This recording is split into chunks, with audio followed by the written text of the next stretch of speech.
행복을 찾아서. 얼마 전 영화 한 편을 보았다. 그것은 행복을 찾아서 제목의 영화였다.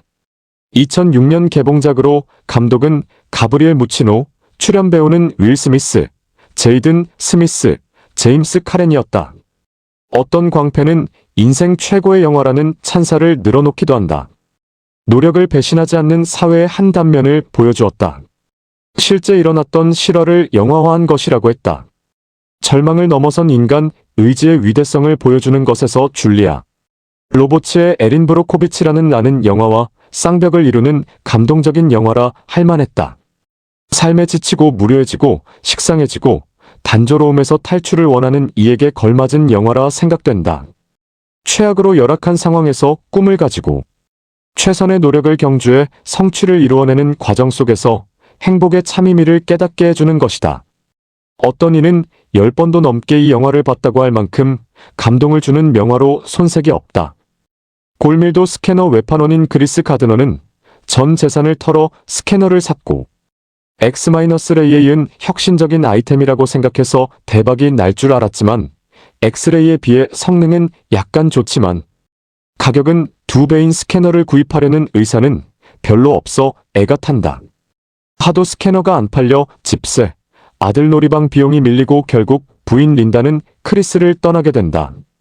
하루는 스캐너를 팔러 가는 길에 비싼 스포츠카에서 내리는 남자를 보게 되고 그에게 대체 무슨 일을 어떻게 하면 되죠? 라고 묻는데 그때 그가 주식중개사라는 직업을 갖고 있음을 알게 된다. 그리고 그 건물 앞을 지나다니는 사람들의 행복하고 여유로운 표정을 잊지 못한다. 그리고 크리스는 주식중개사가 되기 위하여 혼신의 노력을 다하게 된다.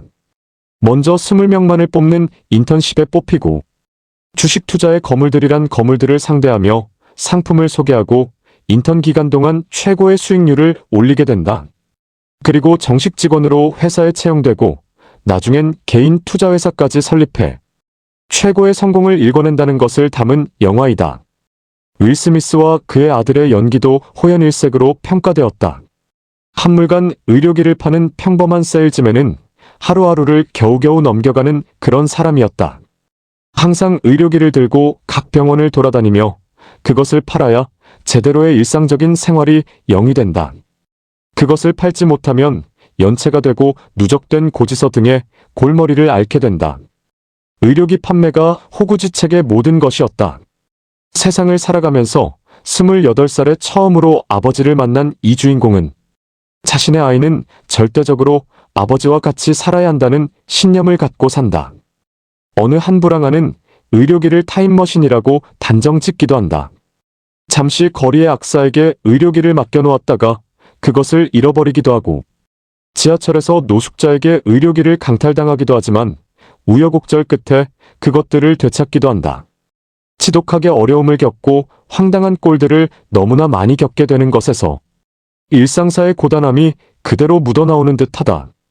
그러자 무일푼이 되고 오갈 데가 없어진 두 부자는 그것을 정말 타임머신이라고 규정짓고 타임머신인양 공상의 날개를 편다.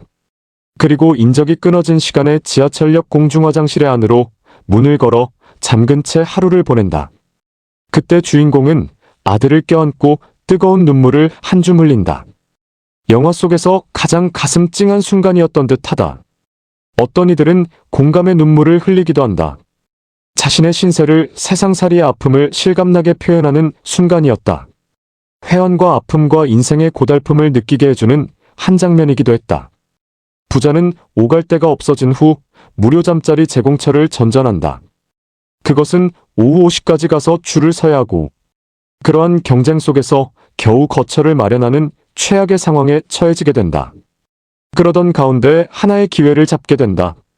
그것은 그렇게 행복해 보이는 주식 중개인이란 직업의 인턴으로 들어가게 된 것이다. 무보수 6개월간 인턴 생활 중에 고객을 유치해야 하고 20명 중 최고의 실적을 올리는 단 한 명만이 정식 사원이 되는 것이다. 매일매일 최선을 다해 고객을 유치하고 실적을 올리며 하루하루를 보내게 된다.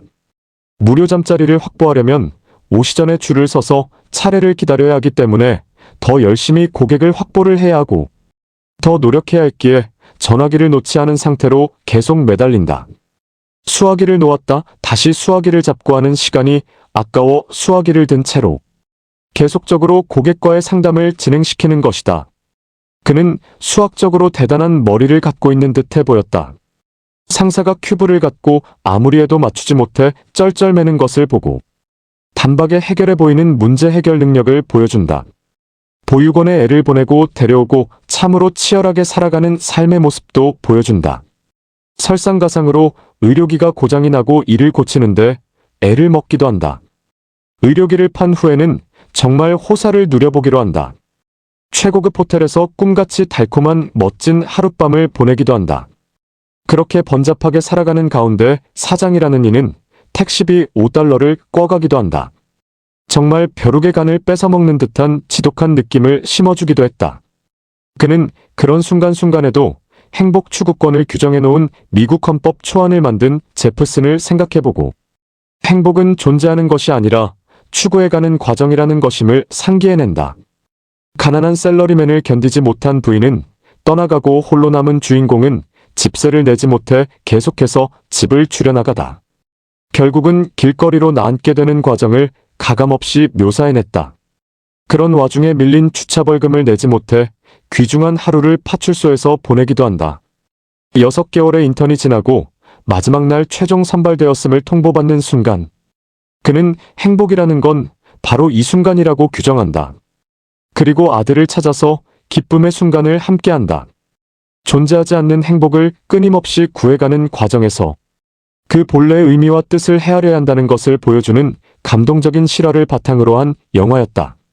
역경 속에서도 절망을 넘어서는 인간의 의지에 박수를 보내고 싶고 인생의 참의미와 진정한 행복을 가슴으로 느끼게 해주는 명화로 자리매김될 것이다.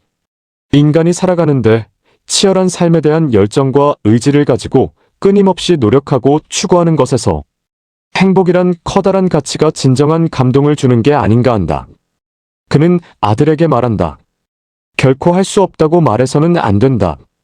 극한의 나락 상황에까지 처해 있으면서도 희망을 잃지 않았고 불굴의 정신으로 자신의 꿈을 이루어낸 인간 승리의 한 장을 보여주었다. 인생은 어떤 상황이나 조건 속에서도 성취할 수 있는 것이 있음을 보여주는 것이 이 영화가 가진 진정한 매력이었다. 그리고 구속에서조차도 진정한 행복을 느낄 수 있다고 말해주고 있는 것이다.